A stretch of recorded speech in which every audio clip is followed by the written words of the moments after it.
And Marco Rubio joins us on the phone now, running for the United States Senate in Florida. Marco, good to have you back on the program.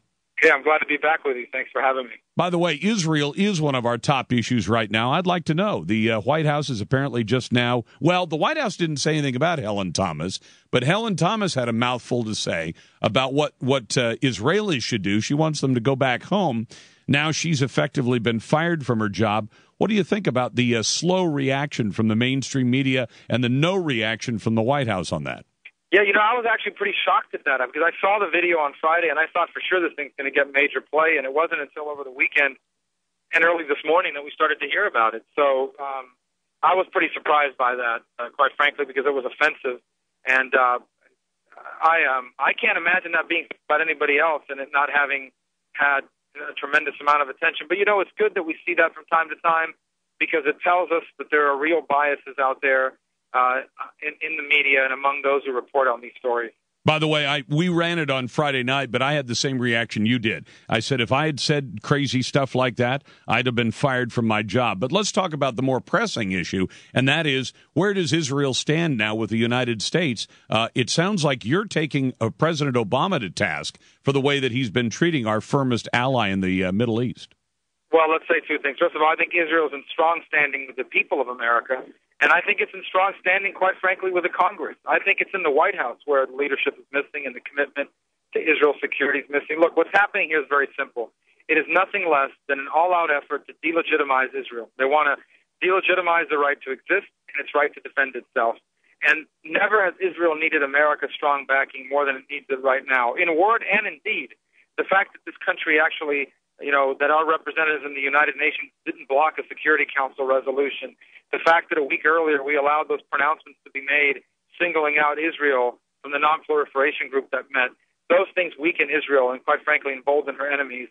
And, today it's Israel tomorrow. Today, Israel's enemies today, the ones that are going after Israel today, will be coming after America tomorrow once they've gotten what they've gotten out of Israel. So I'm very disappointed, quite frankly, outraged at the position this White House has adopted towards Israel. It is the worst White House for Israel since Jimmy Carter. Marco, you and I are on the same page on that. I'm talking to Marco Rubio, running for the United States Senate from the state of Florida. So I want you to guess. I want you to tell me what you think, your read of President Obama. Why is he doing this? What's his end game in throwing Israel under the bus?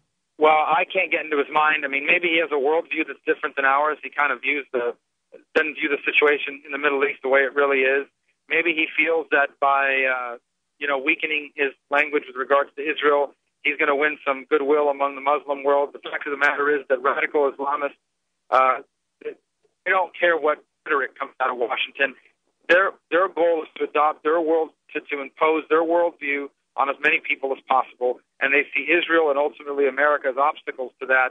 And no matter how many speeches the president gives, no matter how flowery the language may be, no matter how many efforts he makes to reach out, it's not going to work with radical Islamists whose very purpose is the destruction of the Jewish state and ultimately, domination, to basically impose their view of the world on as many people as they possibly can. So I think it's dangerous. His worldview is wrong, but it's more than just wrong. It's dangerous because it emboldens Israel's enemies to take the actions that they take. And it's not a coincidence that Turkey, one of Israel's strongest allies for years, and an American ally, has made this 360-degree turn, or 180-degree turn, in just the last few months since the Obama presidency, because they feel like the way to gain influence in the region, in the Muslim world especially, is to be anti-Israel. Well, does that mean as well that you think Turkey is turning away from the Western world and more toward Mecca? Absolutely. I think they're turning towards how can they establish themselves as a regional power in the Muslim world. I think they're trying to, and that's why you saw them get engaged with the Iran issue.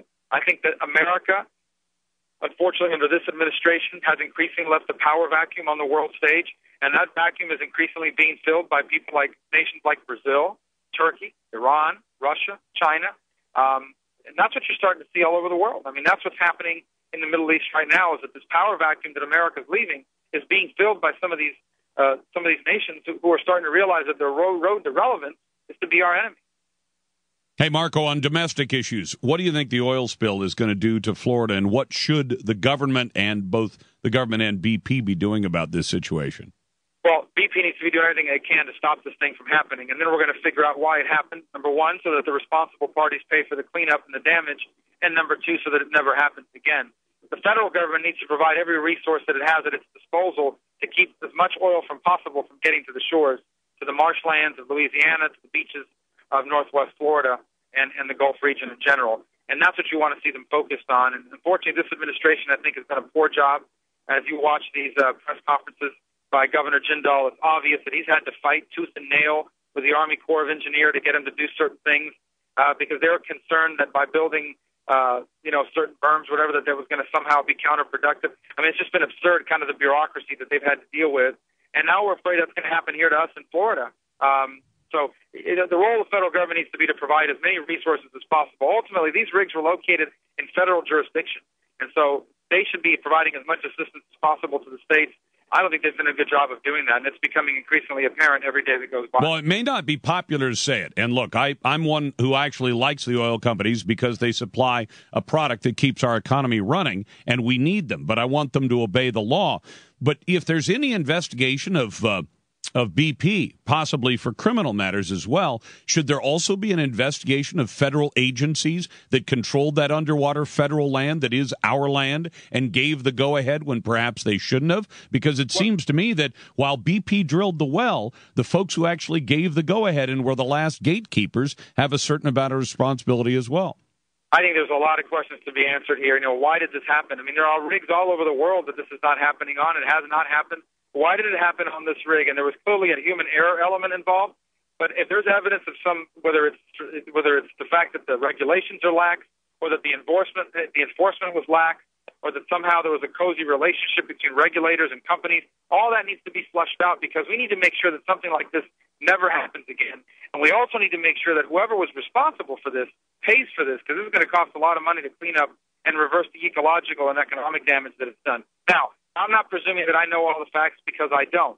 If somehow it can be proven that along the way there were some folks who looked the other way and allowed dangerous things to happen because they had a vested interest, clearly that falls within the realm of the criminal. But I'm not prepared to say that. I don't know that to be the case right now. I'm more focused on why did this happen, because we need to make sure this never happens again. Absolutely. Last two issues very quickly.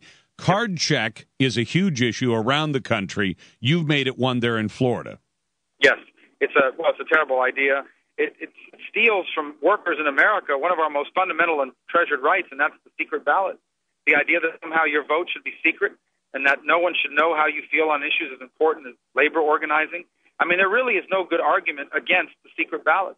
The only reason not to have a secret ballot is so folks can be coerced into going along with unionization.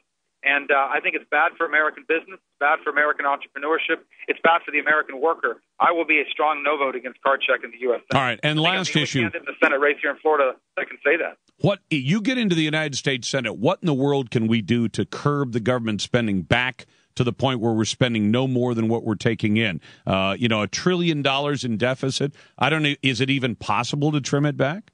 It is, but it's going to take some tough decisions. Look, we got to roll back our budget to pre-Obama years, and we got to freeze it. We've got to use the unused TARP money and spent stimulus money to pay down the debt. And then ultimately, however, the only real way to solve this going forward structurally is entitlement reform. We have got to reform Social Security, Medicare, and Medicaid. Those programs will bankrupt America in our lifetime if we don't reform those programs. Marco, what's the website so people can help you out from around the country? Well, it's www.marcorubio.com. That's MARCORUB as in boy, IO.com, MarcoRubio.com. It's a pleasure. We know you're going to be the next U.S. Senator from Florida. Marco, thanks for the time. Thank you. You bet.